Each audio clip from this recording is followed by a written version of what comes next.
This is Mike Rougeau from Commo.com. I'm speaking with Chris Lena from Trion Worlds. We're going to talk about End of Nations.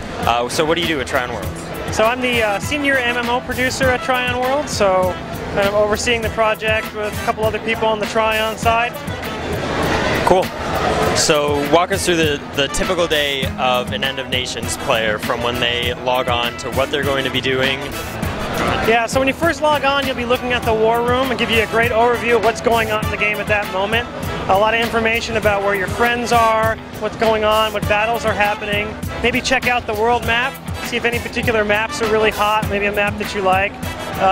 Maybe then you want to hop into your headquarters where you can check out your units, make sure you have the right units for the right battle, maybe do a little manufacturing, start your day off, and then hop right in, probably with friends that are already existing, already in a battle right now.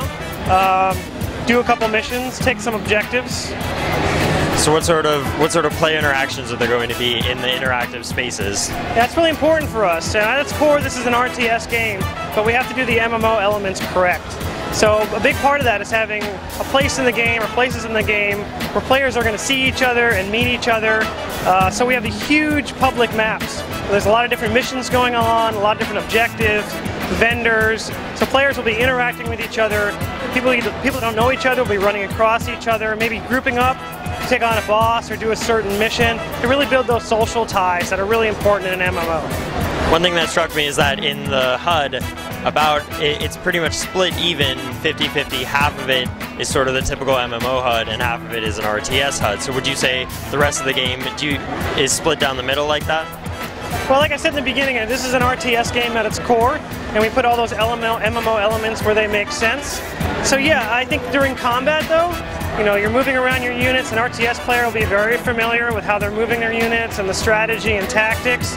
And an MMO player will be familiar about using some of the abilities they got through working up their class and their class talent tree, and maybe some consumable items, different kinds of ammo they found. That kind of stuff will be much more familiar to an MMO player. So it's definitely a good mix. So the leveling up and the acquisition of the abilities is more familiar to an MMO player, but will those abilities still fit into it as an RTS? Oh sure, yeah. Like maybe I'm leading an army of tanks, right? I have a collection of tanks. I've chose these tanks for this particular map.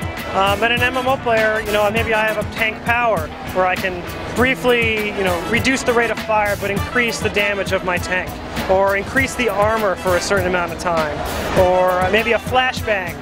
I shoot my flashbang and then stunning opponents. So these are things that I think familiar to both, tactics from an RTS game and more powers from an MMO RPG game. I think it'll be familiar to both. What do you think players should be looking forward to most? Well, I think we just have a great game. Look for this game in 2011. It's a great game for RTS players and MMO players.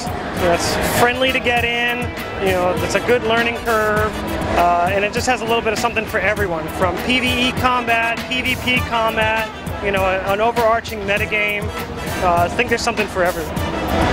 Well, great. This is Mike Rougeau from Combo. That was End of Nations on PC, and thank you very much. Thank you.